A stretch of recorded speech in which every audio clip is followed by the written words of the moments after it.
Chers participants, bon après-midi à vous tous et bienvenue au cours de la formation d'aujourd'hui sous le nom Les meilleures pratiques pour une communication efficace et engageante.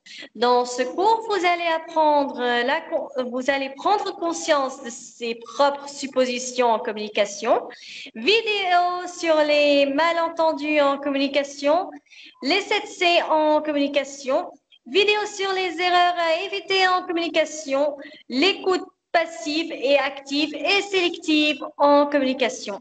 Tout cela avec Dr. Ayman Abdelwahab, Dr. Ayman Abdelhadi, membre du corps professoral de l'Université Mid-Ocean. Accordons maintenant la parole à Dr. Ayman. Dr. Ayman, la parole est à vous. Vous pouvez commencer votre formation. Merci, mademoiselle Malak. Merci tout le monde. Bonsoir, bonne soirée à tout le monde.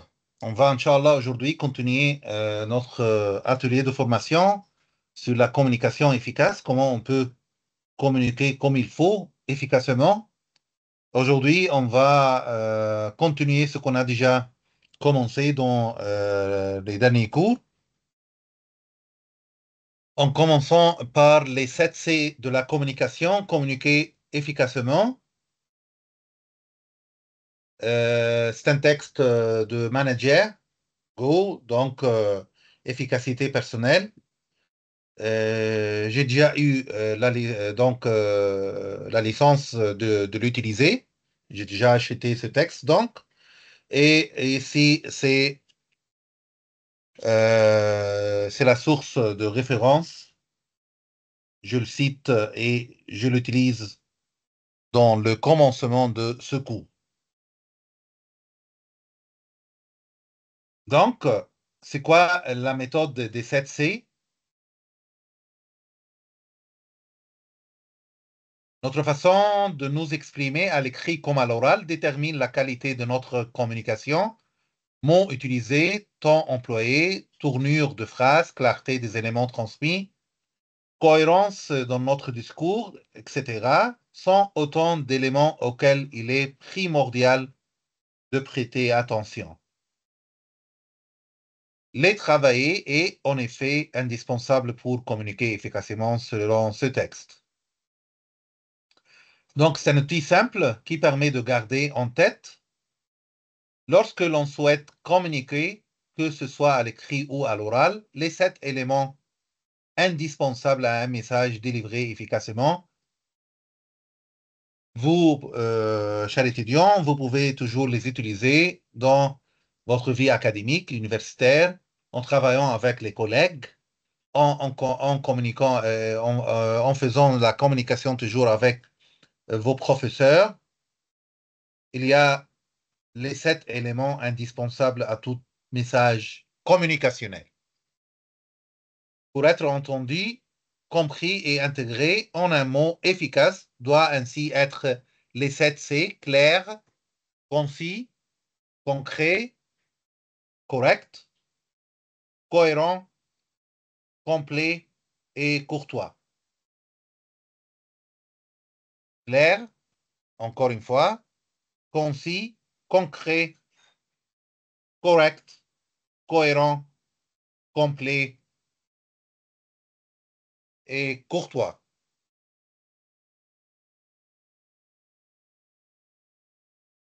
C'est une sorte comme checklist à remplir avant chaque communication écrite, présentation orale, email ou présentation dans les cours, des projets, ainsi de suite.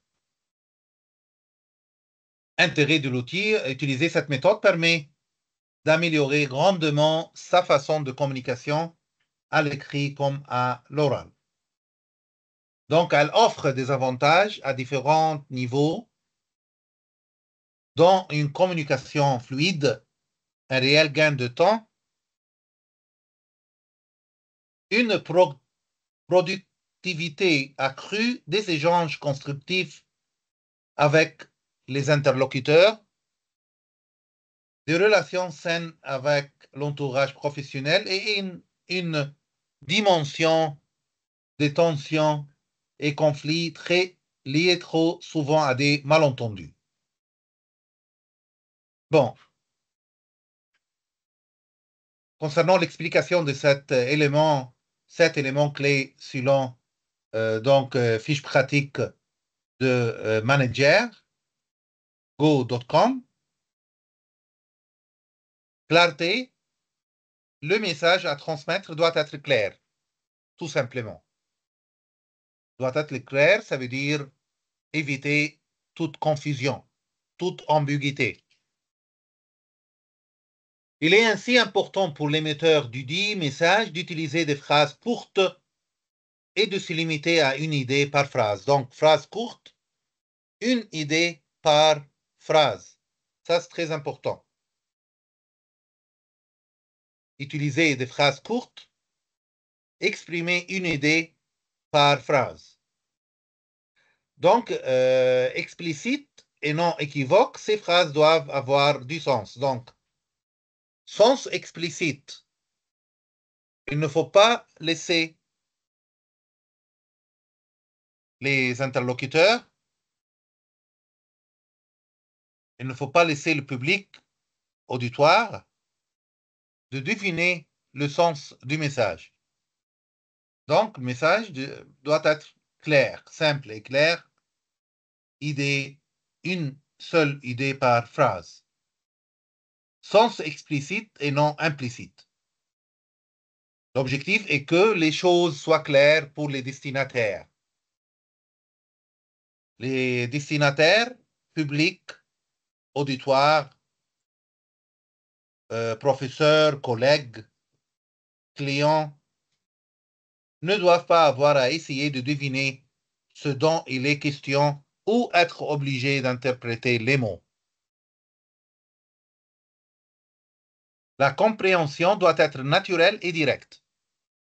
La compréhension doit être naturelle et directe. Et bien sûr, cet exercice n'est pas si simple qu'il n'y est pareil. Une astuce pour être entendu et compris et de se mettre à la place de ses interlocuteurs, c'est l'empathie. Sont-ils familiers avec le sujet traité? Quelle information possèdent-ils? Donc, vous devez toujours se poser quelques questions en se mettant à la place de ses interlocuteurs. L'audience publique auditoire sont-ils familiers avec le sujet traité? Quelle information possèdent-ils sur le sujet?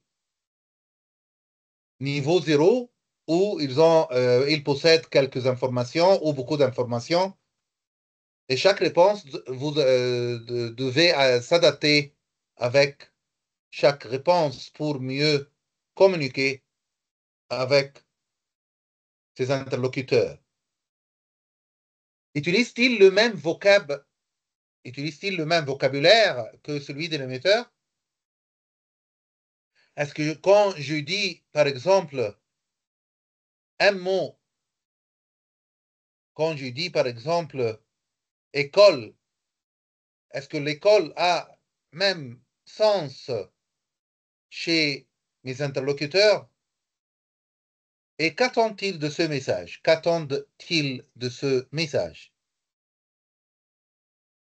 Donc, les destinataires du message doivent comprendre sans effort ce que l'émetteur exprime. Sans effort, ça veut dire sans effort d'interprétation. Les destinataires ne doivent pas réfléchir ou prendre beaucoup de temps à réfléchir dans le sens de mots. Le sens doit être clair, direct et compréhensible. Donc, premier élément, la clarté de cette règle de 7C en communication expliquée dans ce fiche pratique selon le site managergo.com. Concision, ça veut dire quoi concision? Ça veut dire le message communicationnel doit être bref mais efficace. Bref et efficace. Pour produire l'effet, désiré, il est inutile de se perdre dans de trop nombreux détails ou explications. Beaucoup de détails tuent le message communicationnel. Le message doit être bref, mais efficace. Bref et efficace. Pour produire l'effet, il est inutile de se perdre dans de trop nombreux détails ou explications. Au contraire, toujours, conseil très important, il est essentiel d'aller droit au but.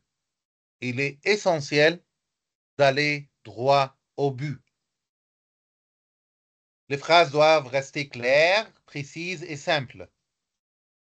Les tournures lourdes et pompeuses sont à bannir. Le message se transmet au présent et de préférence à la voix active.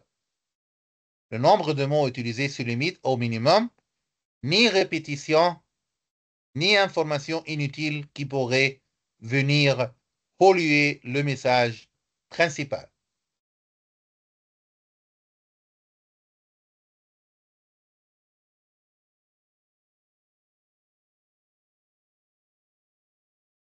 Les interlocuteurs doivent s'intéresser au sujet sans en perdre le fil. Les interlocuteurs doivent s'intéresser au sujet sans en perdre le fil.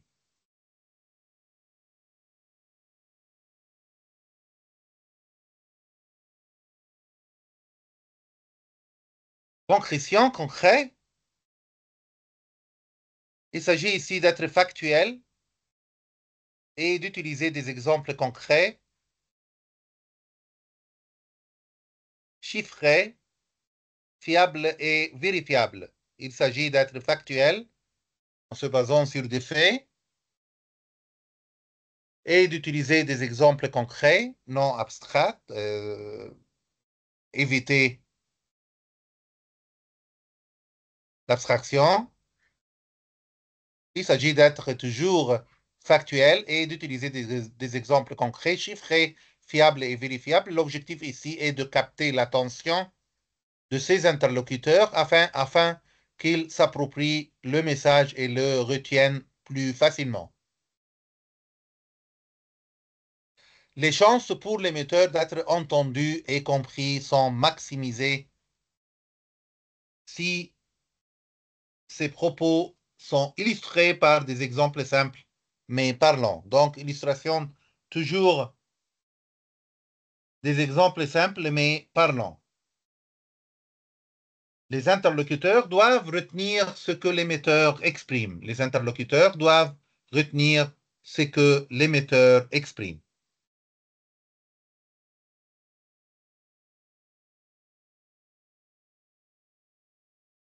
Je vais présenter cette vidéo et je vais Juste un moment, continuer. docteur, avant de présenter la vidéo. Oui.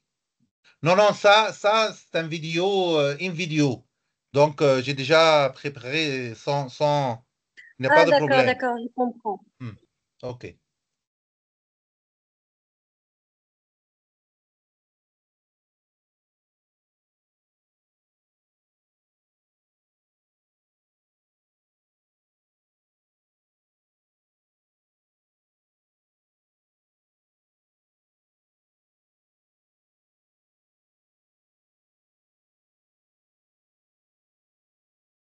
Docteur, le son ne marche pas.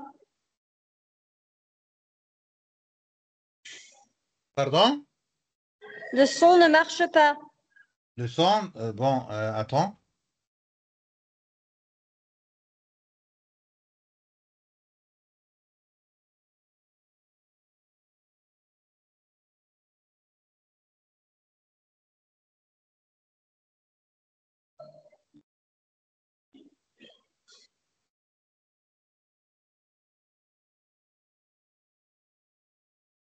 Minable. Ensuite, Maintenant, ça va? activement.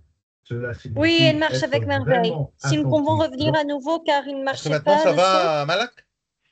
lorsque les Oui, autres oui, oui, il parlent marche avec et pas merveille. Si seulement nous pouvons attendre revenir votre à tour. nouveau. C'est une preuve de respect et ce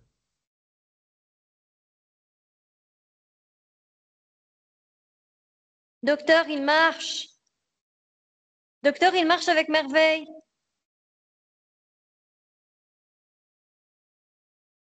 Donc, ça marche? Oui, oui, ça marche avec merveille. Est-ce que ça marche, Malak? Ça marche avec merveille, docteur. Vous m'entendez? Docteur? Est-ce que ça marche, Malak? Oui, non?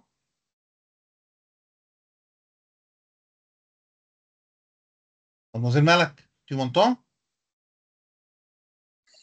Je peux vous entendre avec merveille, docteur. J'ai dit qu'il marche avec merveille. Ok, merci. Voici des conseils indispensables si vous avez du mal à communiquer efficacement à l'université. Ces astuces vont tout changer.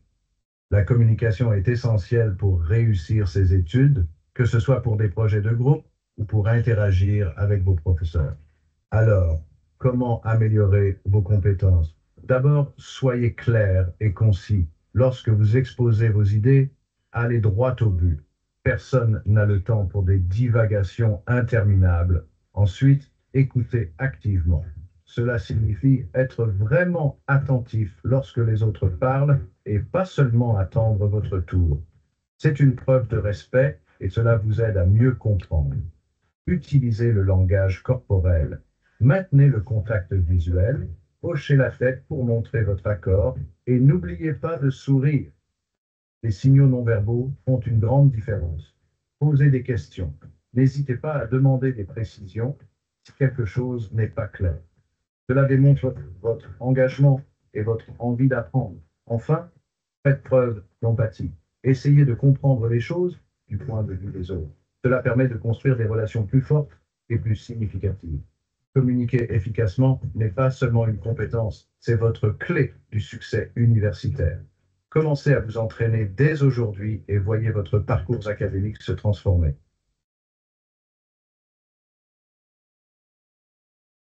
Voici des conseils indispensables si vous avez du mal à communiquer efficacement à l'université. Ces astuces vont tout changer. Docteur, nous Voici n'arrivons des plus à... conseils indispensables Voilà. Je vais le jouer encore une fois. si vous avez du mal à communiquer efficacement à l'université. Ces astuces vont tout changer. La communication est essentielle pour réussir ses études, que ce soit pour des projets de groupe ou pour interagir avec vos professeurs. Alors, comment améliorer vos compétences? D'abord, soyez clair et concis. Lorsque vous exposez vos idées, allez droit au but. Personne n'a le temps pour des divagations interminables. Ensuite, écoutez activement. Cela signifie être vraiment attentif lorsque les autres parlent et pas seulement attendre votre tour.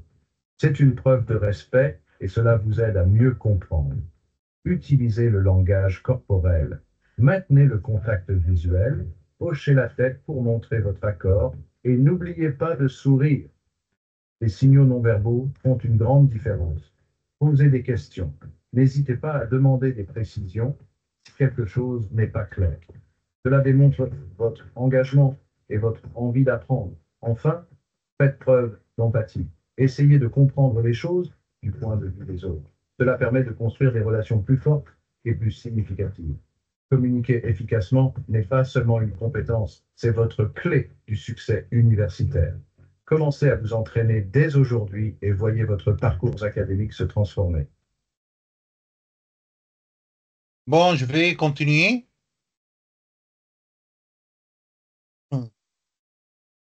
Donc,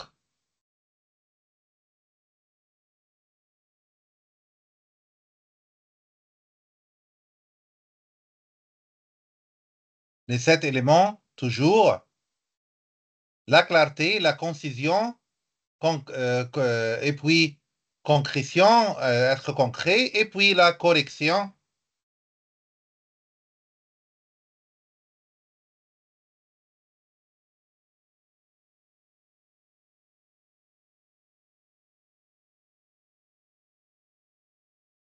La correction, donc, adapter son... Docteur, Oui, Vous entendons avec merveille si vous avez des soucis. Oui, merci beaucoup. Correction, adapter son vocabulaire, son ton, la tournure de ses phrases à ses interlocuteurs est primordial. Adapter toujours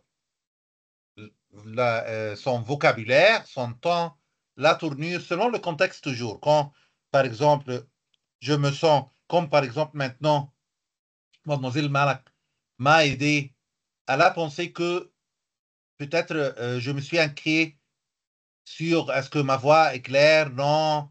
Elle, dans ce contexte communicationnel, a réagi très vite en me calmant, en me disant oui, monsieur, ça va, tout est clair, la voix est si tu as de soucis. Donc, elle est là, elle est toujours donc active dans le sens qu'elle peut aider le processus communicationnel de tout problème potentiel. Donc, adapter son vocabulaire, adapter son ton, adapter la tournure de ses phrases à ses interlocuteurs est primordial ici. Autre conseil, employer les bons termes. Employer les bons termes. Ça, c'est indispensable aussi. Termes, par exemple, qui peuvent motiver l'audience, des termes qui peuvent calmer l'audience, des termes qui peuvent, par exemple, rassurer le processus communicationnel, et aussi utiliser un langage approprié, un langage soutenu, familier et courant. On ne peut pas utiliser langue de bois. On ne peut pas utiliser les jargons, toujours, en pensant que le public nous a compris et peut-être il ne comprend rien. Donc, utiliser un langage approprié, soutenu, familier, courant. Vérifier si besoin la grammaire et l'orthographe de son message. Vérifier si besoin la grammaire aussi et l'orthographe dans la communication écrite. Et bien sûr, respecter les règles de politesse et autres codes du savoir-être et savoir-vivre. Respecter les règles de politesse et d'autres codes du savoir-être et savoir-vivre. Les destinataires du message doivent sentir que l'émetteur s'adresse et s'intéresse à eux.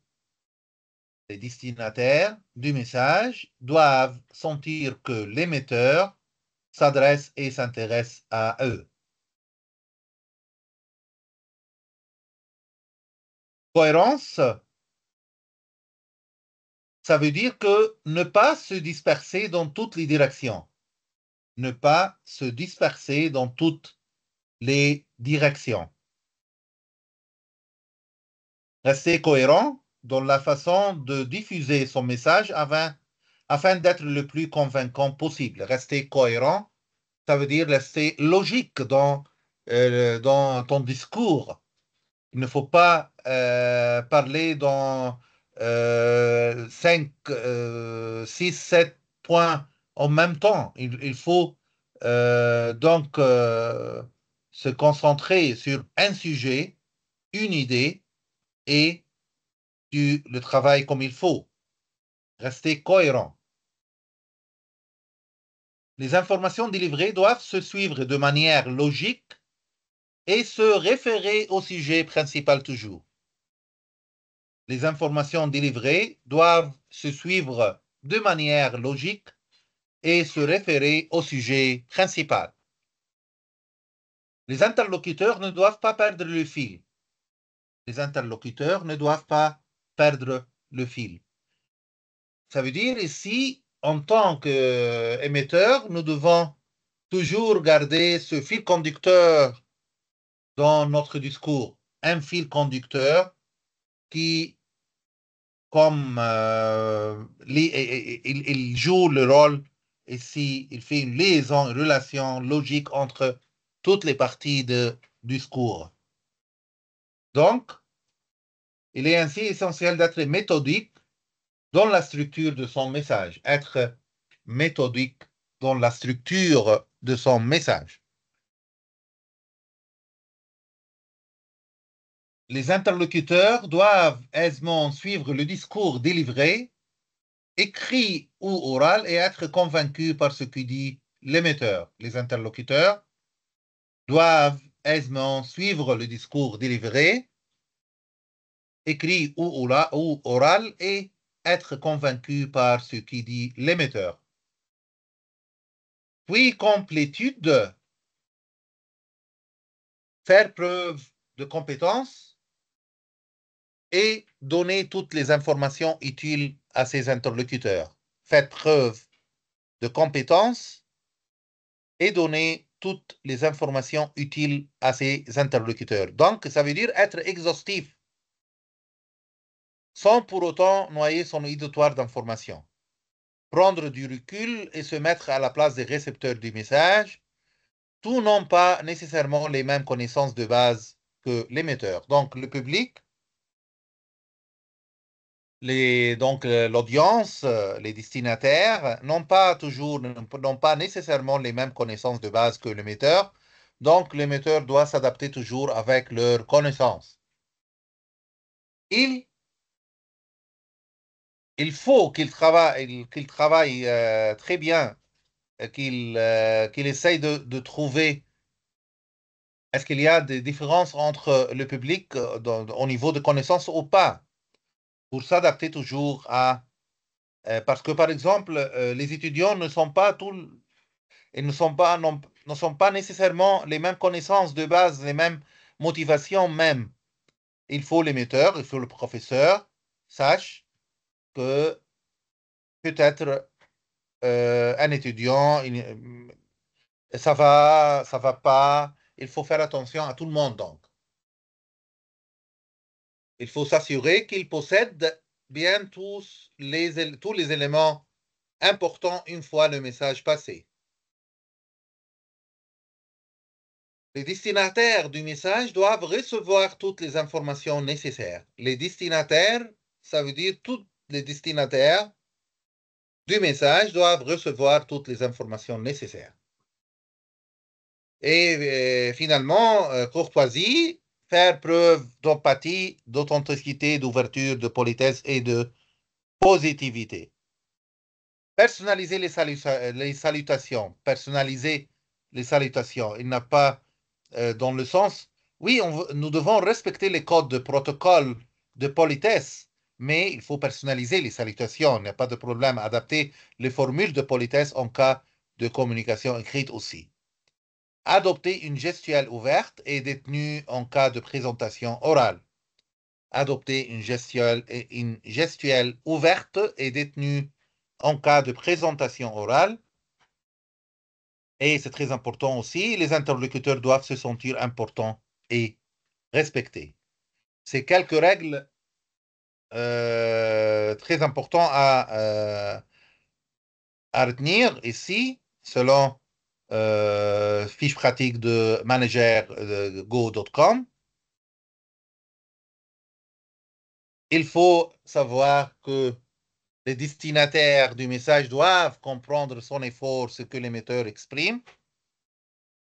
Les interlocuteurs doivent s'intéresser au sujet sans en perdre le fil.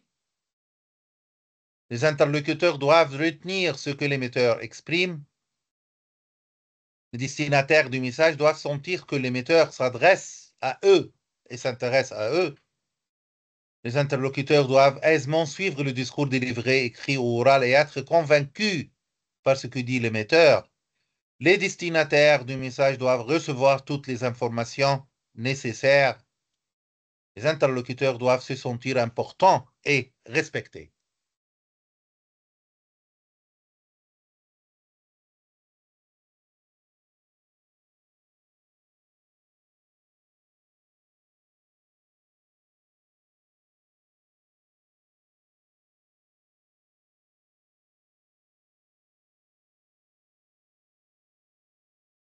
Docteur, ça va chez vous? Y a-t-il quelque chose?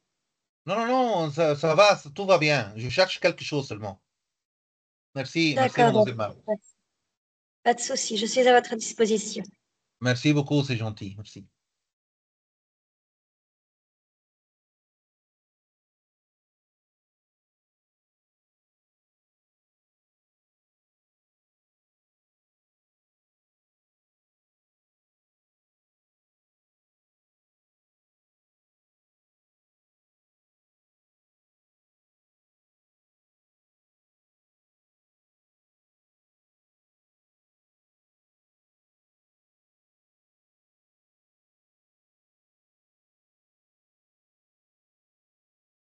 Est-ce que vous pouvez partager ici donc ce tableau? C'est possible que vous écrivez. Est-ce que, Mademoiselle Malak, est-ce que tu peux écrire sur ce tableau maintenant? Juste un moment, s'il vous plaît. Oui. Oui, je peux l'écrire. Bon, c'est très bien. Donc, est-ce que quelqu'un parmi vous peut donner un exemple comment nous pouvons être précis, par exemple, dans notre discours en écrivant sur ce tableau? On peut toujours partager ce tableau. Donc, pour ceux qui veulent assister, veuillez s'il vous plaît lever la main pour avoir accès au partage ou bien à l'écriture du tableau blanc.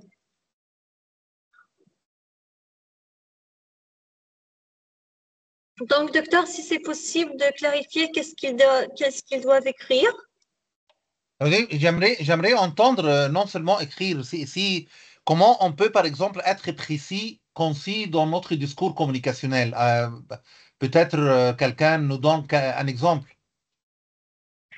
OK, nous avons Ryan. Ryan, la parole est à vous.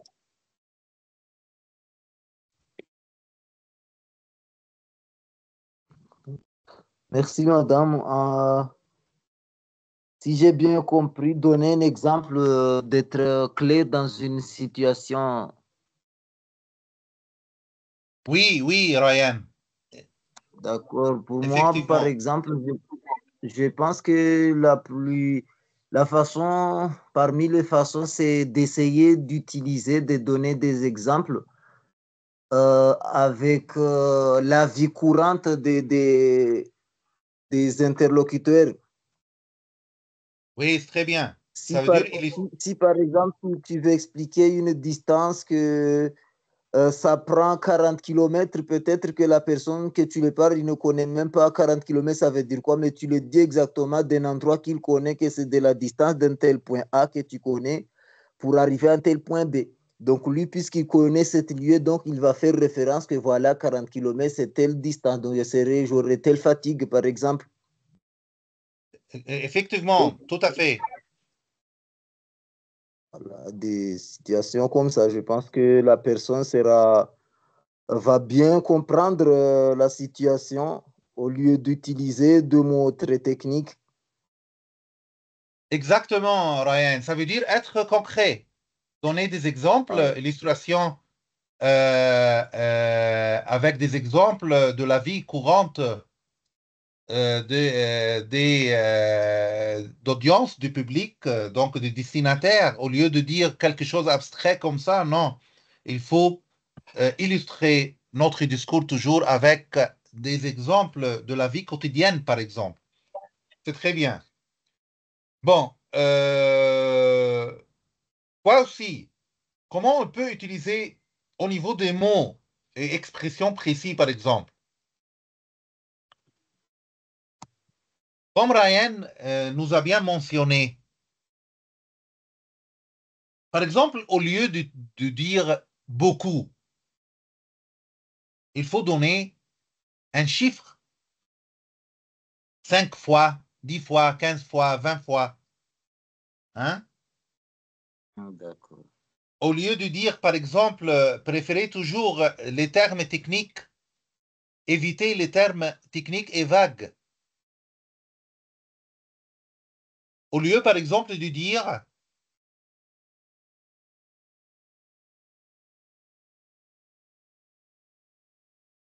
7 fois 8%, par exemple,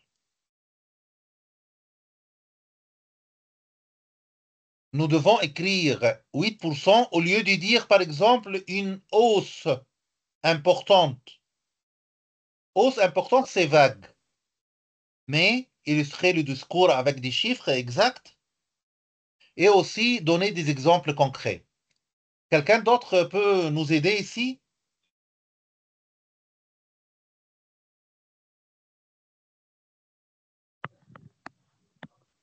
Merci Ryan, merci, c'est bien, c'est excellent. Donc, super. Oui, quelqu'un d'autre?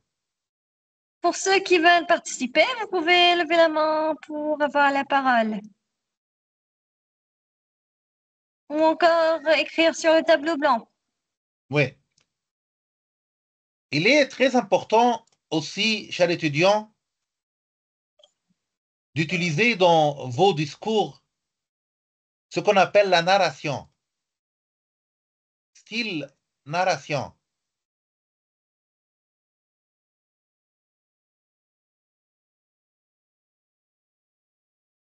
C'est quoi la narration? Narration, ça veut dire vous pouvez raconter des anecdotes pour bien illustrer l'exemple ou la situation ou le sujet à traiter. Les anecdotes, les gens aiment écouter ce type de choses. Cela aide votre interlocuteur à mieux, ce qu'on appelle mieux visualiser.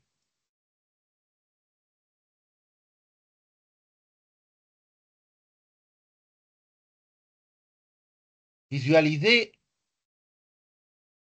ce que vous dites. Ce que vous dites. Donc, toujours visualiser les choses, c'est très important.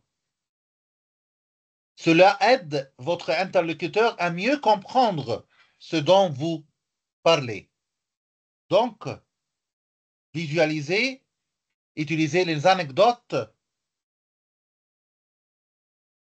Aussi, donner des exemples historiques, par exemple, il faut préciser les dates, les lieux, et toujours essayer de vérifier que votre interlocuteur a bien compris ces éléments clés.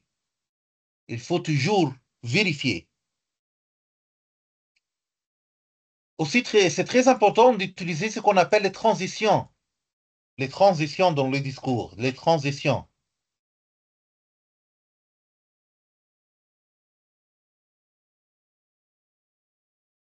Les transitions dans les discours, ce sont, par exemple, d'abord, ensuite, enfin.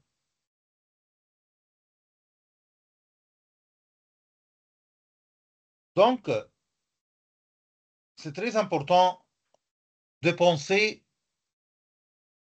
au destinataire. Est-ce que c'est bien compris votre utilisation des mots et expressions précis ou pas? On ne dit pas, par exemple, quelque chose a très bien fonctionné.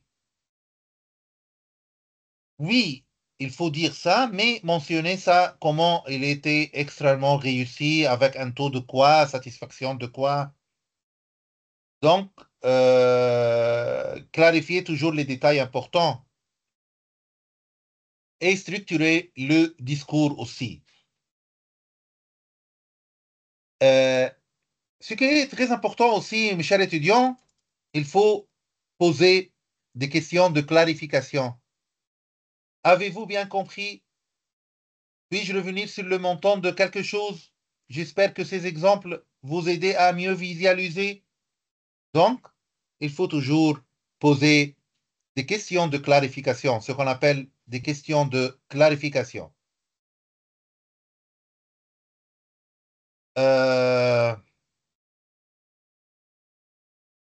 Est-ce que quelqu'un d'autre veut participer? Donc, pour ceux qui veulent participer, vous pouvez lever la main pour avoir la parole ou encore partager pour nous, pour écrire et partager avec nous en utilisant le tableau blanc. Mhm. Bon, je vais passer maintenant à autre point. Donc, si... On choisit pour hasard, docteur, ou bien on passe par autre chose? pardon? On choisit par hasard ou bien on passe à autre chose? Non, on va passer à autre chose, ça va. D'accord, comme vous le voulez. Merci, merci beaucoup. Et pensez toujours aux 5 ou 10 minutes qu'on va prendre pour ceux que veulent faire la prière ou autre chose. Oui, je crois que c'est le temps de la pause, docteur. C'est très bien. Bon, on prend 10 minutes et on revient. D'accord, docteur. Donc 10 minutes et nous reviendrons. Merci beaucoup.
2 minutes et nous reviendrons à notre cours.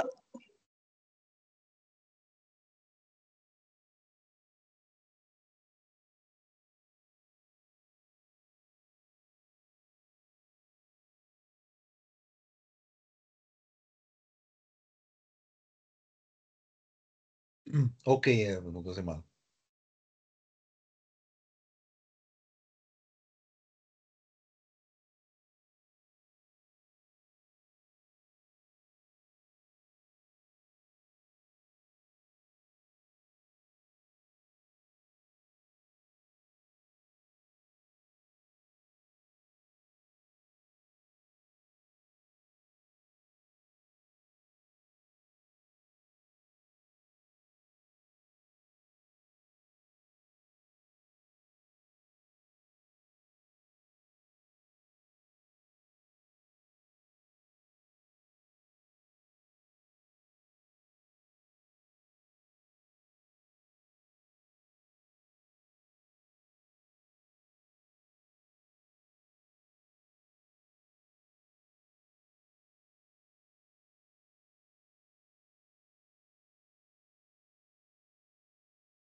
Donc, nous sommes de retour à notre cours. Tous qui ont pris leur repos, de retour, hop, hop, nous revenons au cours d'aujourd'hui. Bon, je vais continuer. Merci, mademoiselle Malak. Merci à tout le monde. Donc, maintenant, je passe à un autre point très important. Dans toute communication, qu'on essaye d'être efficace dans ce processus communicationnel, ce qu'on appelle les suppositions en communication. Les suppositions en communication qui font référence tout simplement aux présupposés ou hypothèses de base qui sous-tendent les interactions et échanges communicationnels entre toutes les pôles de la communication. Donc, c'est quoi les suppositions en communication? Les suppositions sont des hypothèses non vérifiées ou des croyances implicites qui peuvent influencer le processus de communication entre les parties impliquées. Des suppositions et des hypothèses non vérifiées. Les suppositions, elles sont souvent inconscientes et peuvent être influencées par des expériences, par des croyances, par des valeurs, par des émotions ou des préférences personnelles. Il y a dans chaque communication, peut-être, par exemple, moi, je donne une conférence et puis je ne sais pas l'audience, je ne sais pas le public auditoire. Donc, j'ai ce qu'on appelle des suppositions de compréhension mutuelle. Ça veut dire que je suppose que je peux se comprendre, moi, mutuellement avec mes étudiants, ou l'audience ou le public. J'attends toujours à ce que le message envoyé soit interprété correctement par mes destinataires. Ça, on appelle ça supposition de compréhension mutuelle. Il y a aussi supposition de pertinence. Les interlocuteurs supposent que les informations communiquées sont pertinentes et utiles pour l'autre. Ils s'attendent toujours à ce que le message apporte quelque chose de valeur à la discussion. Il y a supposition de confiance. Il s'attend ici, les différentes parties impliquées dans toute communication, à ce que l'autre soit digne de confiance et agisse de bonne foi. Ça, c'est très, très important, les suppositions en communication, parce que sont ici, nous assistons à ce qu'on appelle les malentendus si les suppositions en communication ont des situations conflictuelles. On va voir comment. Bon, il existe toujours plusieurs types de suppositions en communication, notamment supposition sur les intentions, supposition sur les intentions, les parties impliquées, destinataire, émetteur, récepteur, destinataire, peuvent avoir des doutes sur les intentions de l'autre partie. Comme par exemple penser que l'autre personne a des intentions mauvaises, a des mauvaises intentions, ou que nous sommes d'accord au contraire.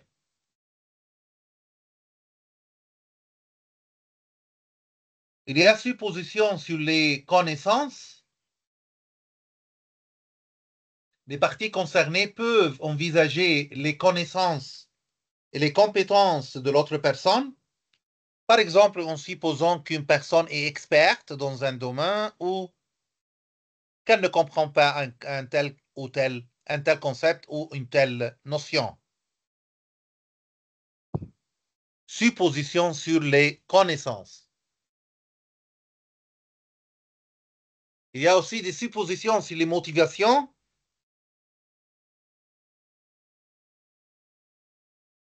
Il est possible que les parties impliquées aient des idées sur les motivations de l'autre personne, comme penser que l'autre personne est motivée par le profit, par exemple, de l'acte communicationnel.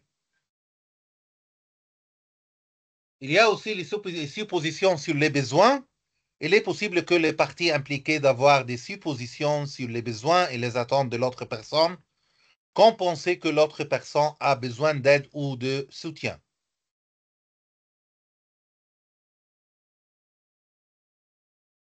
Bon, les suppositions en communication peuvent entraîner des conséquences négatives, comme 1.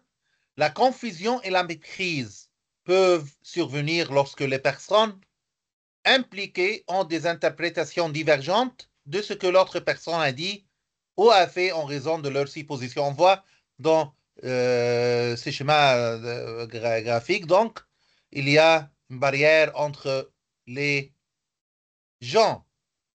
Il y a des malentendus, il y a de confusion, de la méprise. Et le malentendu. Le malentendu aussi, c'est très des conséquences négatives des suppositions en communication. Les parties impliquées peuvent avoir des avis divergents sur ce qui est crucial ou prioritaire en raison de leur présomption. Et on va voir ici une vidéo sur les malentendus en communication.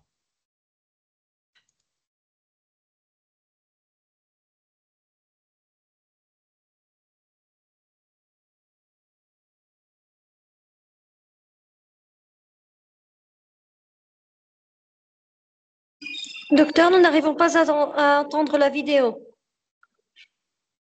Ok, mademoiselle Malak, 2 secondes.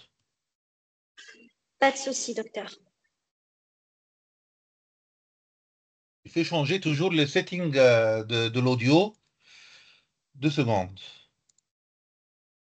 Pas de souci, docteur. OK.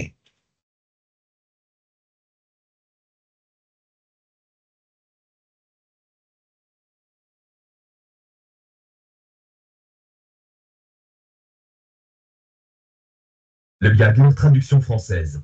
Voici pourquoi il est essentiel de maîtriser la communication culturelle. Ça va comme ça?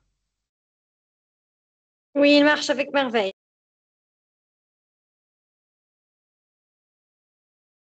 Cela peut faire ou défaire vos relations à l'étranger. Les malentendus culturels, ça peut vite devenir gênant, n'est-ce pas? Imaginez faire un pouce en l'air en Iran, c'est comme faire un doigt d'honneur. Ou encore, offrir un cadeau en Chine sans utiliser les deux mains, un faux pas majeur. Alors, comment éviter ces moments embarrassants? Astuce numéro 1. Faites vos devoirs. Renseignez-vous sur les coutumes et les tabous de base avant de partir. Astuce numéro 2. En cas de doute, demandez. En général, les gens apprécient que vous fassiez l'effort de comprendre leur culture. Enfin, soyez observateurs. Regardez comment les locaux interagissent et suivez leur exemple. C'est comme être un détective, mais en beaucoup plus amusant. Alors, la prochaine fois que vous vous envolez vers un nouveau pays, souvenez-vous de ces conseils. Vous éviterez non seulement les moments embarrassants, mais vous établirez également des liens plus forts. Bon voyage.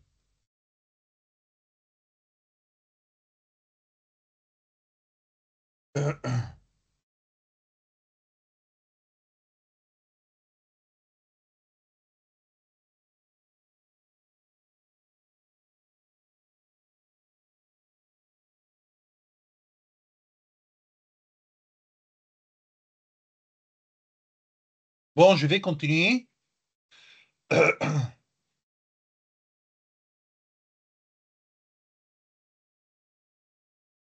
Donc, toujours les suppositions en communication peuvent entraîner des conséquences négatives comme la confusion et la méprise, puis le malentendu, puis la frustration et la colère peuvent être ressenties par les parties impliquées en raison de la négligence ou de la méprise.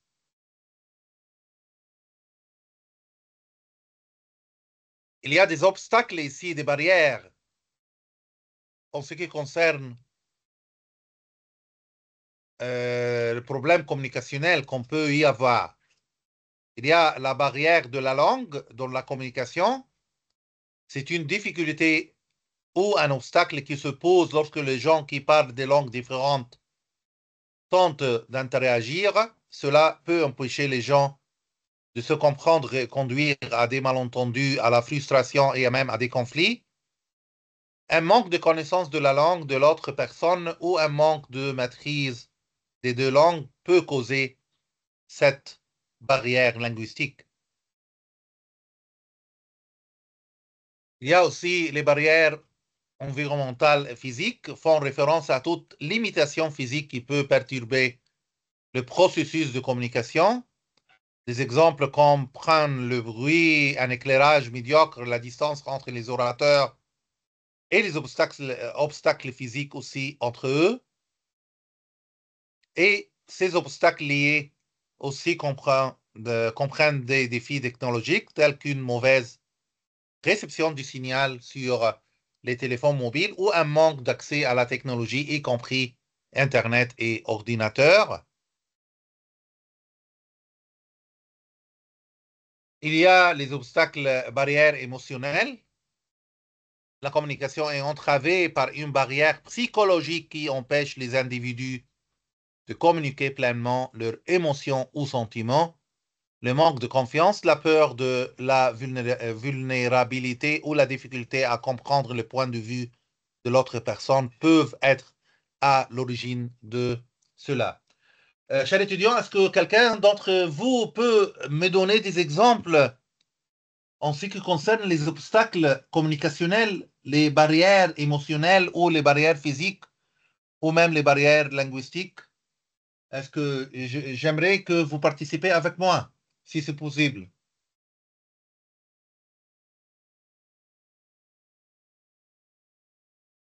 Donc, pour ceux qui veulent participer, vous pouvez lever la main pour avoir la Oui, parole. Donc, mademoiselle, mademoiselle Nawal, Nawal? Oui.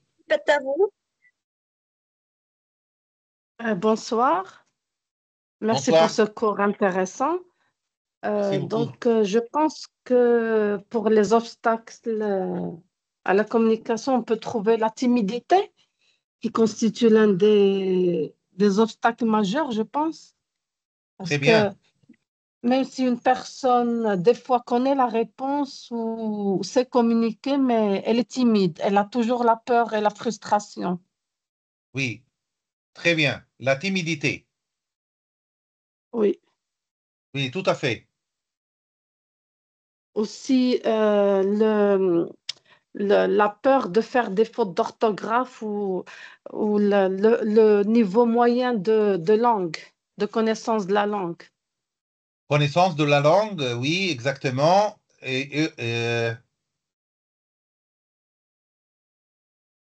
Oui, c'est très bien.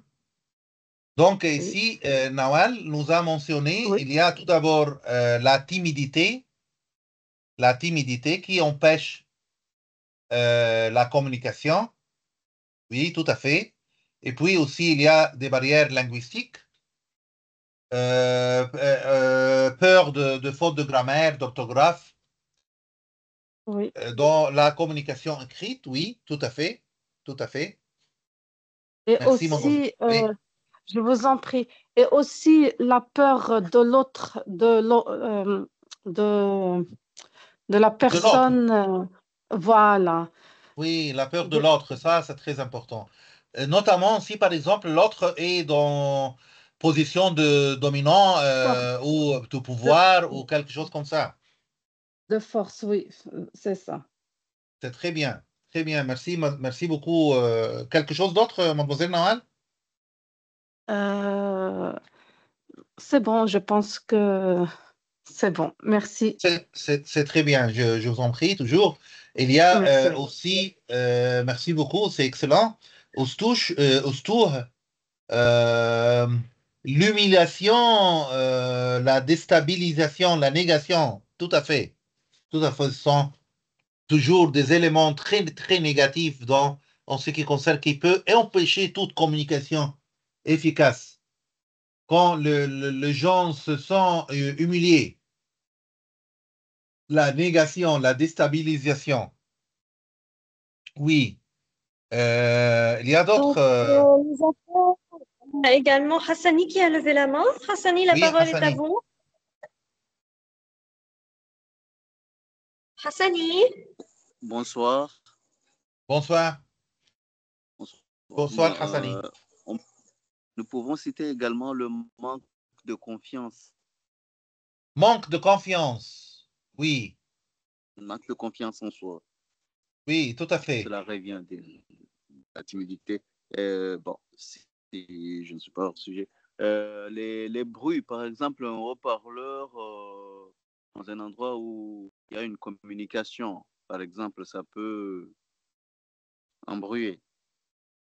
Oui, si bruit mécanique, s'il y a des bruits, ça va empêcher toujours la communication efficace. Tout à fait.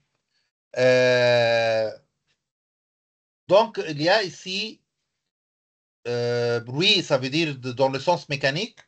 Et il y a ce qu'on appelle aussi, Hassani, bruit sémantique. C'est quoi le bruit sémantique? Ça veut dire c'est il y a des problèmes dans le sens. Moi, j'utilise des mots, des phrases, des tournures de phrases, et tu ne peux pas comprendre ces mots. Ça, on l'appelle Ah, bruit. d'accord. Oui, ça, on l'appelle bruit sémantique. Bruit Ah, sémantique, d'accord. ça, c'est très important parce qu'en fait, le bruit sémantique, je vais ici.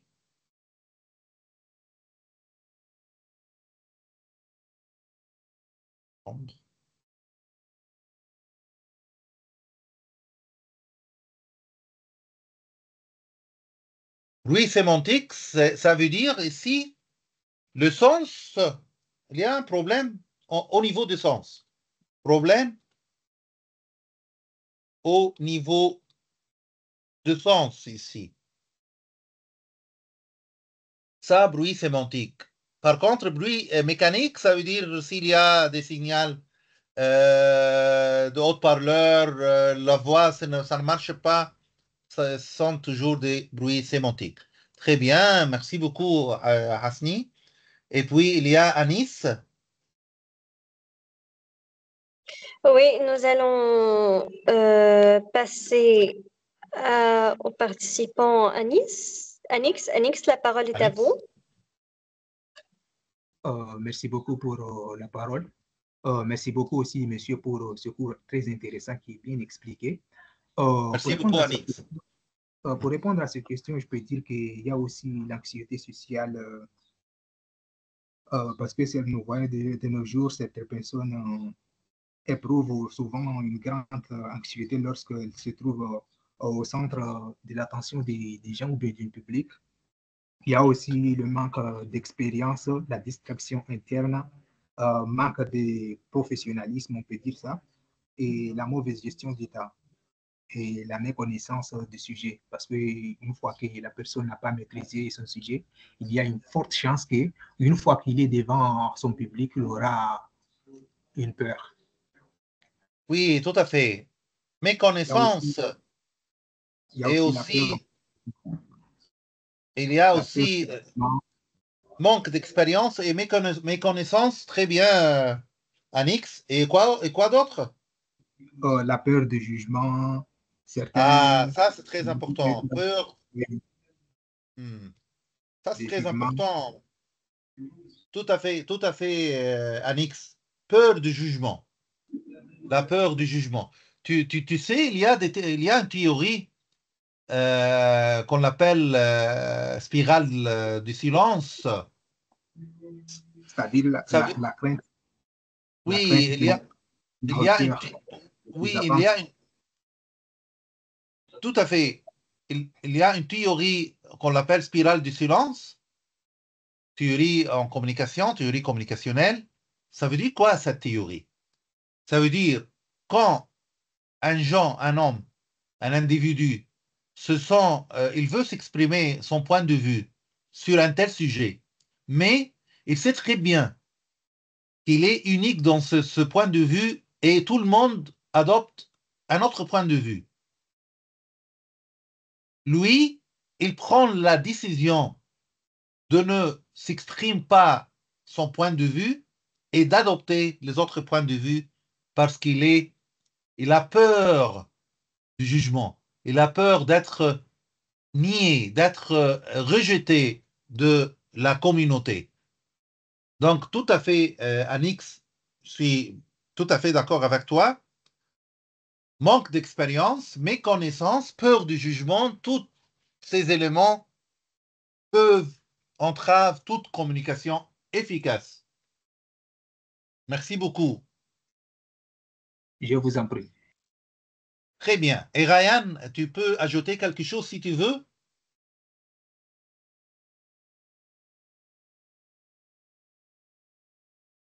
Donc, nous passons maintenant à Ryan. Ryan, la parole est à vous. Oui, d'accord. Merci de m'avoir donné la parole. En fait, comme Anis vient je dirais aussi la façon de maîtriser ce que tu as dit. Si tu vas dire quelque chose que tu ne maîtrises pas très bien, donc tu auras tendance à avoir du mal à communiquer. Et ensuite, la présentation physique du conférencier ou de la personne qui veut expliquer la chose, il fallait qu'il s'habille d'une façon bien adaptée parce que si tu t'habilles d'une façon qui n'est pas bien, tu ne te sens pas bien toi-même avec la mode vestimentaire, peut-être que tu seras un peu dérangé si les gens qui t'écoutent sont... Voilà, donc généralement, c'est le mode vestimentaire aussi, la présentation physique de la personne, ça compte beaucoup. Excellent, tout à fait d'accord, Ryan. Donc, Ryan aussi a ajouté la façon de maîtriser ce qu'on parle, le sujet c'est un lien avec Anix, cette manque d'expérience, cette méconnaissance. Et puis ici, la présentation physique qui nous donne confiance ou qui, au contraire, nous empêche de bien se communiquer avec les interlocuteurs aux destinataires. Donc, merci beaucoup. Et Ryan, tu veux ajouter quelque chose? Non, non, merci. C'est très bien. Je t'en prie, c'est bien.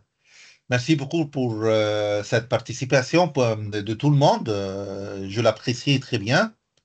Anix, ça va? Oui, la parole est à toi aussi.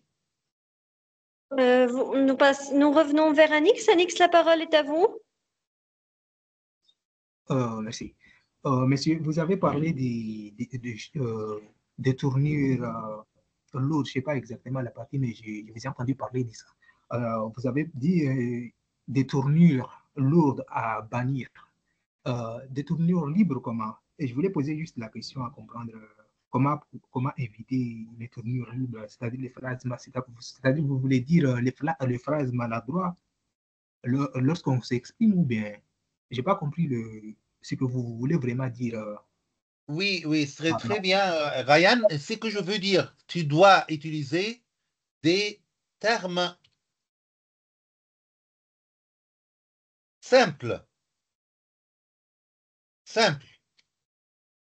clairs. Aller droit au but. Éviter tout jargon. C'est quoi le jargon? Ça veut dire la langue spécialisée.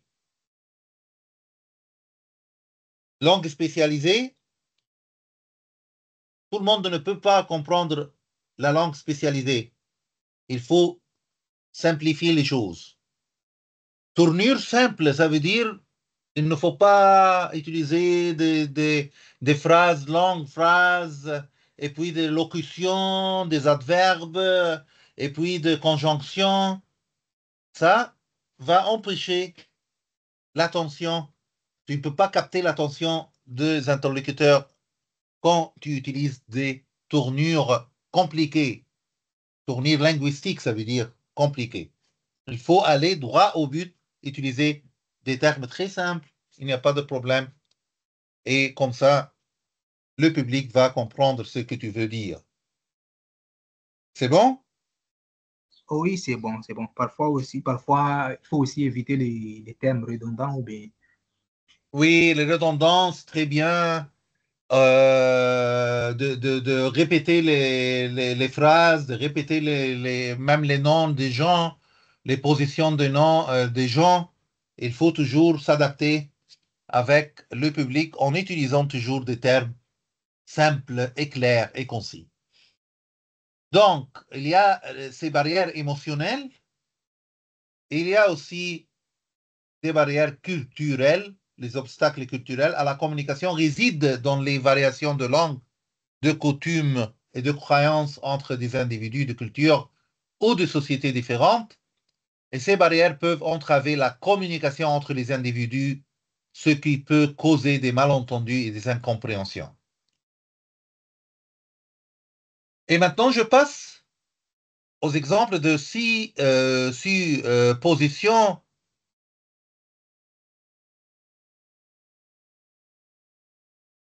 toujours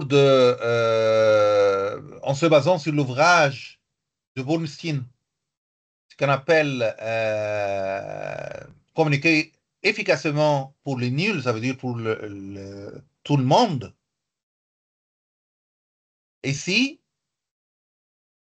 tout simplement, il faut considérer chaque personne comme un être unique, prendre conscience de ses propres suppositions.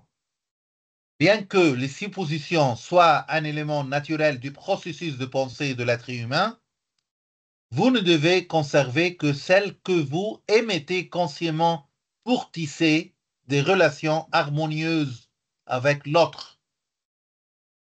Nawal nous a bien expliqué et mentionné et met l'accent sur ce qu'on appelle la peur de l'autre. La peur de l'autre. On ne peut pas ne pas communiquer comme il faut si on a peur de l'autre. Donc, nous devons tisser des relations harmonieuses avec l'autre, avec autrui. et quelques conseils. Ici, considérez chaque personne comme un être unique, traitez les stimuli, les suppositions vous aident à recueillir les informations et stimuli afin de comprendre le monde qui vous entoure. Anticipez des situations problématiques, les suppositions vous préparent à d'éventuels problèmes et permettent de prévoir une réponse adéquate à certains défis majeurs. Et aussi, les suppositions peuvent vous aider à deviner avec justesse les traits de personnes inconnues ou la configuration des situations nouvelles.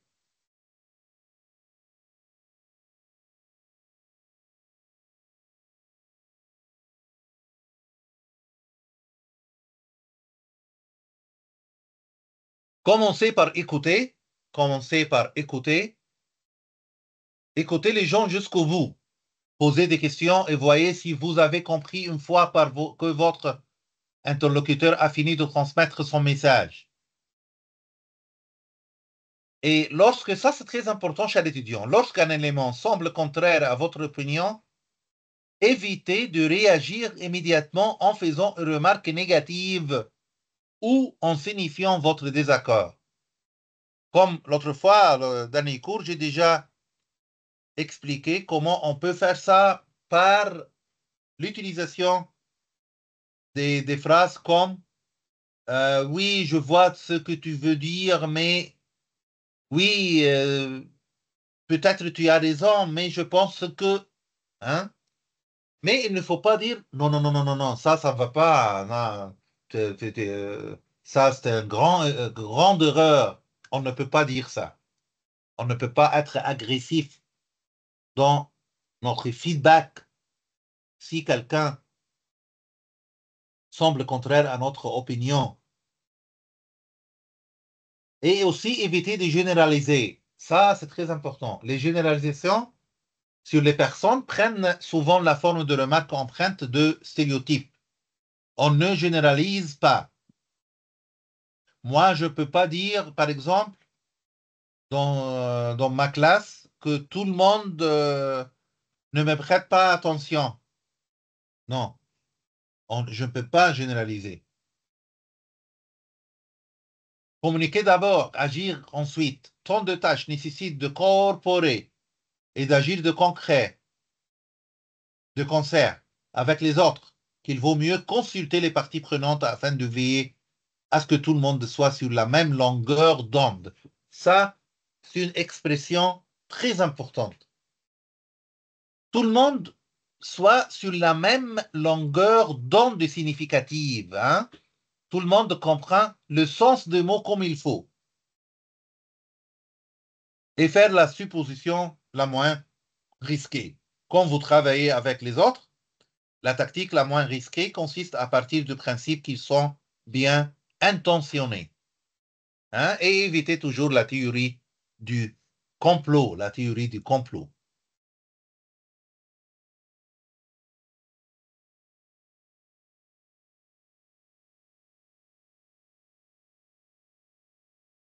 Brunstein, toujours Marty Brunstein, je vais, dans la dernière partie de ce cours, passer à ce qu'on appelle les 4 modes d'écoute. 4 modes d'écoute, ça c'est très important. Mais, et je vais donner des exemples sur les suppositions aussi, sur l'écoute active, pardon, en se basant sur l'ouvrage de Marty Bernstein, Communiquer efficacement pour les nuls, ça veut dire pour tout le monde ici.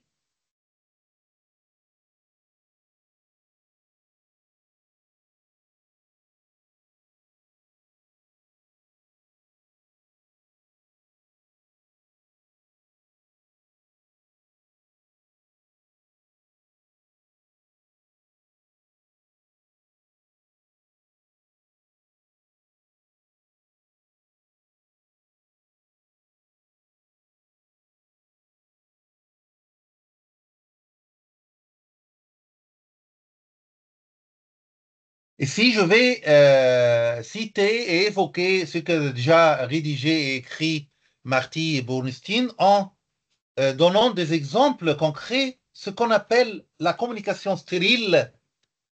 Et la conversation stérile, ça veut dire il n'y a pas de communication comme il faut. Et aussi la conversation empreinte de respect avec de l'écoute active, comme exemple. Ici, il va bien illustrer ce que ça veut dire, ce qu'on appelle l'écoute active. Éviter les tendances inefficaces en matière d'écoute. Ici, il nous donne l'exemple de conversation entre deux collègues au sujet de la commande d'un client. Au sujet de la commande d'un client. Conversation animée sans aucune écoute, stérile. Il y a Anne, il y a Suzanne. Anne et Suzanne. Anne, rôle et message. Anne commence par parler. Suzanne, ce nouveau compte que tu as récupéré, Alpha, j'ai un problème pour remplir le bon de commande. Suzanne réagit en parlant, oh non, j'ai eu beaucoup de mal à conclure avec ce nouveau client. Autre sujet, je te donne le bon de commande à remplir et le lendemain, tu te ramènes en disant qu'il y a un problème. Pourquoi on ne me facilite pas la tâche avec les contrats que je décroche à Anne? Anne réagit en parlant, si tu avais classé les commandes des clients, il n'y aura aucun problème. Suzanne réagit en parlant, c'est toute l'aide que tu m'apportes. Au moindre problème, c'est de ma faute. Vous autres du service de gestion des commandes, si vous aviez conscience que c'est grâce aux commerciaux que vous avez du boulot, vous seriez beaucoup plus coopératifs. Donc ici, on voit Anne et Suzanne parlent l'une après l'autre. Montez un peu de volume sonore et vous êtes face à une dispute. Donc, c'est une illustration d'une conversation où les deux personnes s'expriment sans écouter l'autre. Bon.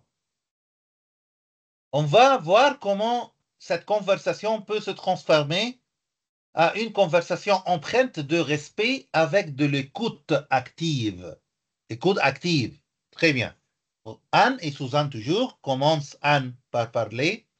Suzanne, ce nouveau compte tu as récupéré, Alpha, j'ai un problème pour remplir le bon de commande. Suzanne réagit en écoutant. Un problème? Dis-moi tout. Ici, elle est engageante. Elle montre à Anne qu'elle est attentive. Elle est là. Elle entend très bien. Et elle demande quel type de problème a confronté Anne. Anne continue en parlant. Deux choses. Tout d'abord, certains prix figurant sur le bon de commande ne correspondent pas à ceux que nous avons sur notre fiche. Ensuite, elle donne des détails. Quelques-uns des numéros de pièces inscrits sur le bon de commande ne correspondent pas à ceux de notre listing. Suzanne répond de nouveau en écoutant. Tu me dis donc que tu as des difficultés à saisir la commande, c'est ça.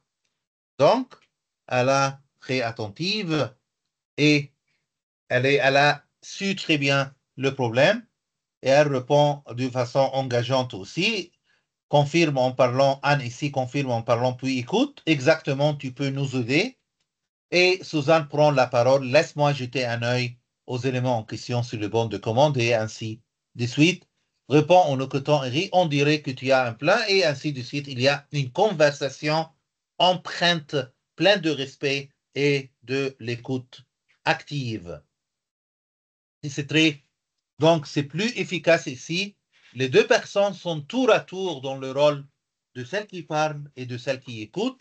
Elles se gardent de faire des suppositions et se forcent d'en savoir plus sur l'opinion de l'autre. Elles œuvrent à la résolution du problème en optant pour la collaboration et non l'affrontement. Donc ici, c'est une situation communicationnelle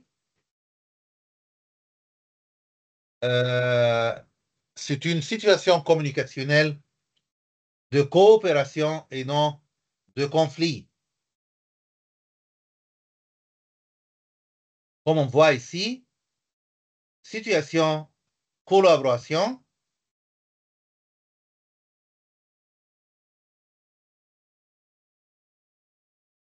Et non l'affrontement. Ce n'est pas de l'affrontement, mais c'est de la situation de la collaboration. Donc, on peut distinguer 4 types d'écoute. Écoute passive, écoute sélective, écoute attentive et écoute active. Ça, c'est très important chez l'étudiant. Et bien sûr, pour se communiquer efficacement, vous devez adopter l'écoute attentive et l'écoute active et éviter l'écoute passive et aussi l'écoute sélective. Il y a quelqu'un, l'écoute passive. Il y a quelqu'un, hein?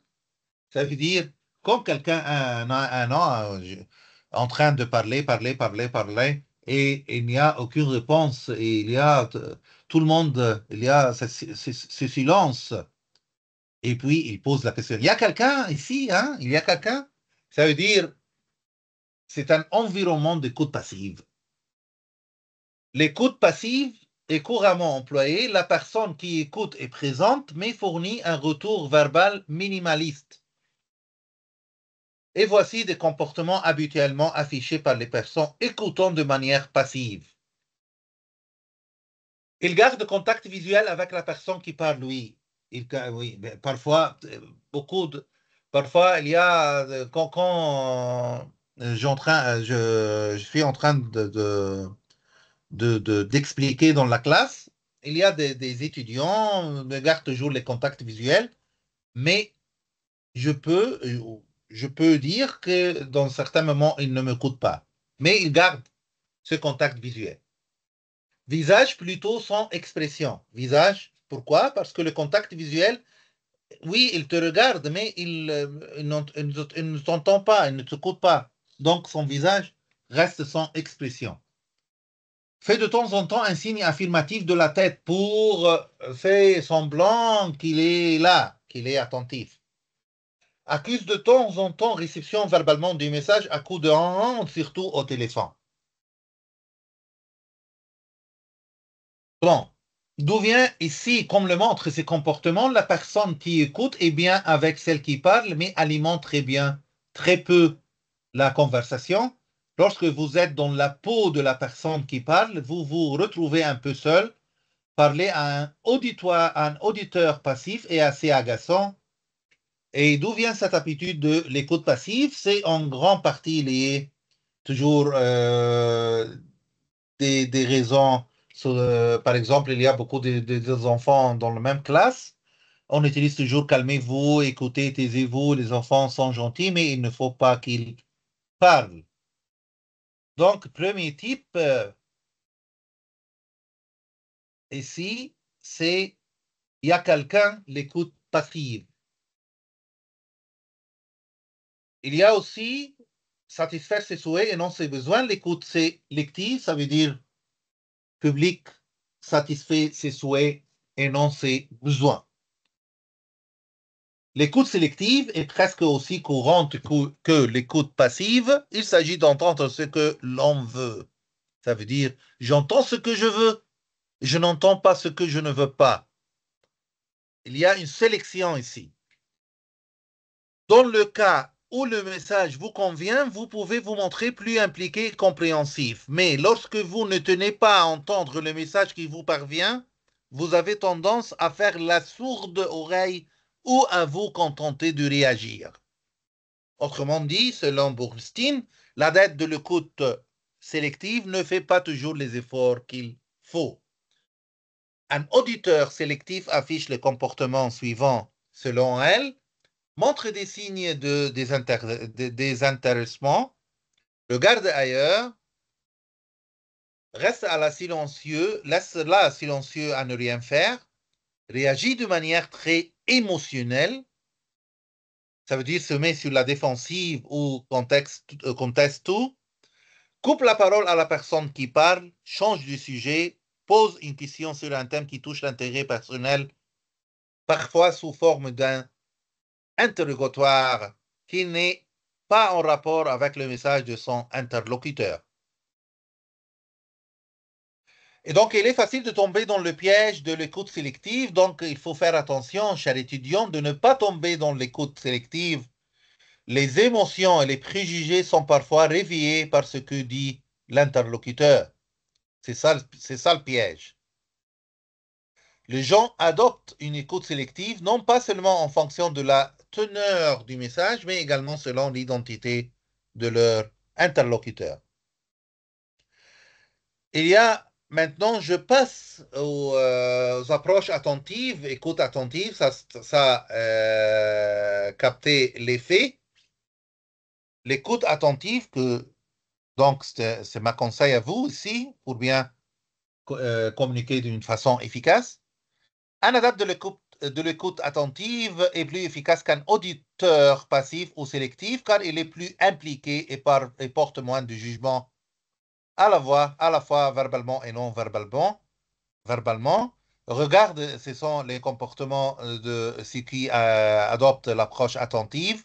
Regarde toujours son interlocuteur dans les yeux, montre son intérêt par les expressions de son visage. Il y a aussi sa tête qui montre qu'il comprend, accuse verbalement réception du message de manière très simple, je vois, d'accord, entendu, oui, ok.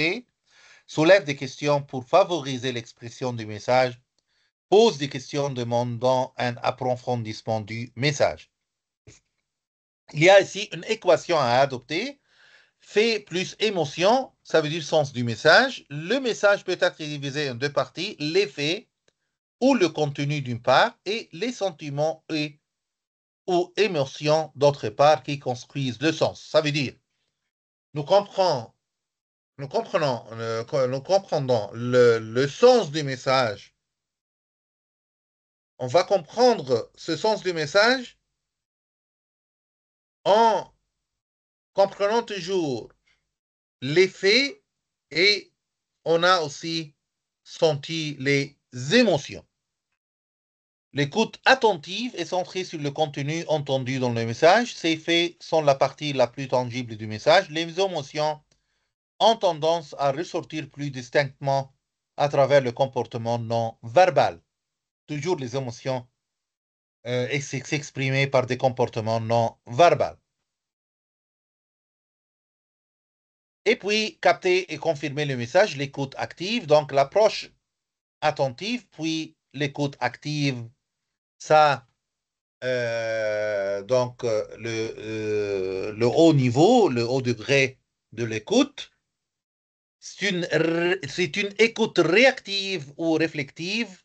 Il y a ici capter les faits, l'approche attentive, sans oublier les suivants, fait preuve de patience, fournit un retour verbal d'information afin de synthétiser sa compréhension du message, montre qu'il a saisi les émotions que charrie le message et explore les raisons de l'apparition des émotions exprimées lorsqu'elles sont en accord avec le message global, s'exprime franchement quand quelque chose est flou ou prête à confusion.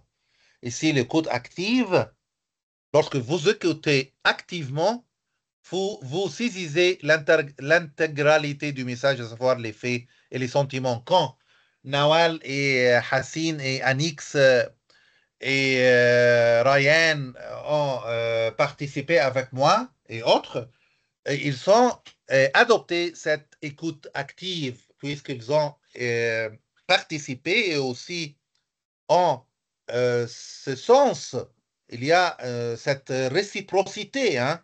Il y a une communication dans deux voies. Ils sont là et ils ont participé, ils ont évoqué des exemples et expliqué leur opinion sur le sujet de ce atelier de formation. Très bien. Donc, lorsque vous écoutez activement, vous saisissez l'intégralité du message, à savoir les faits et les sentiments. La personne qui s'exprime est capable de délivrer son message puis de s'en aller forte de sa conviction que son interlocuteur l'a compris. Le chapitre, donc, parmi les comportements affichés, il y a des outils pour écouter activement. On va voir dans des autres cours. Parmi les comportements affichés par l'adepte de l'écoute active, figure, comme j'ai déjà mentionné, fait preuve de patience et montrer qu'il a saisi les émotions et à s'exprimer franchement que quelque chose est flou ou prête à confusion. Donc, c'est le conseil de s'adapter toujours l'approche attentive et l'écoute active et éviter l'écoute passive et l'écoute sélective. Donc, comme ça, j'ai terminé la dernière partie de ce cours, de ce atelier de formation. On a tout au long de ce cours, on a su ensemble c'est quoi la règle de 7C selon managergo.com. Et puis, on a vu 2 vidéos sur les malentendus en communication et aussi sur les clés de la communication efficace dans notre vie universitaire, académique, chers étudiants. Et puis aussi, on a su ensemble c'est quoi les suppositions en communication et ses effets négatifs. Et finalement, on a su les 4 types de l'écoute: écoute passive, écoute sélective, écoute attentive et écoute active. Merci beaucoup. Est-ce qu'il y a des questions?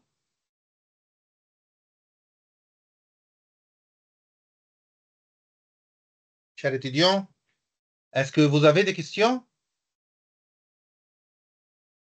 Donc, pour ceux qui ont des questions, veuillez s'il vous plaît soit lever la main, soit l'écrire sur le chat. Vous avez des remarques, des propositions, des questions? Tout est clair? Vous avez satisfait? Oui, Ryan? Alors, passons à Ryan. Ryan, la parole est à vous. Oui, merci, madame. En fait, je voulais juste demander si vous pouvez soit nous donner le livre ou nous donner le titre parce que je n'ai pas pu prendre comme ça, je peux le chercher et lire un peu. Oui, bien sûr. Le livre, c'est communiquer efficacement pour les nuls. Les nuls aussi, c'est une série très connue aux États-Unis, série de livres sur plein de sujets. Et c'est par Bournistein, donc l'auteur. Efficacement, Merci. communiquer efficacement pour les nuls. Nuls ici, ça veut dire pour tout le monde. D'accord, merci. Je t'en prie, Ryan. Super. Donc, pour ceux qui ont des questions, veuillez s'il vous plaît soit lever la main, soit l'écrire sur le chat. Et je pense que vous avez terminé votre cours d'aujourd'hui, docteur, n'est-ce pas? Oui, exactement. Merci beaucoup. Allez, tout le monde qui ont des questions? Merci, Nawal. Donc, merci au tour. Je pense que tout est clair et nous avons répondu à la plupart des questions d'aujourd'hui, docteur. Merci à beaucoup. la fin du cours d'aujourd'hui, docteur, voulez-vous Très ajouter bien. quelque chose? Non, je te remercie beaucoup, mademoiselle Malak, pour l'effort et je tiens à remercier mes étudiants qui sont là et participent toujours avec moi. Donc, merci beaucoup à tout le monde et à la prochaine. Donc, Merci Inch'Allah. infiniment à vous, docteur, pour tous vos efforts. Merci aux participants pour avoir participé au cours de la formation d'aujourd'hui. Attention, nous n'avons pas encore terminé notre formation. Nous vous verrons, Inch'Allah, la semaine prochaine à 18h selon l'heure locale de l'Arabie Saoudite.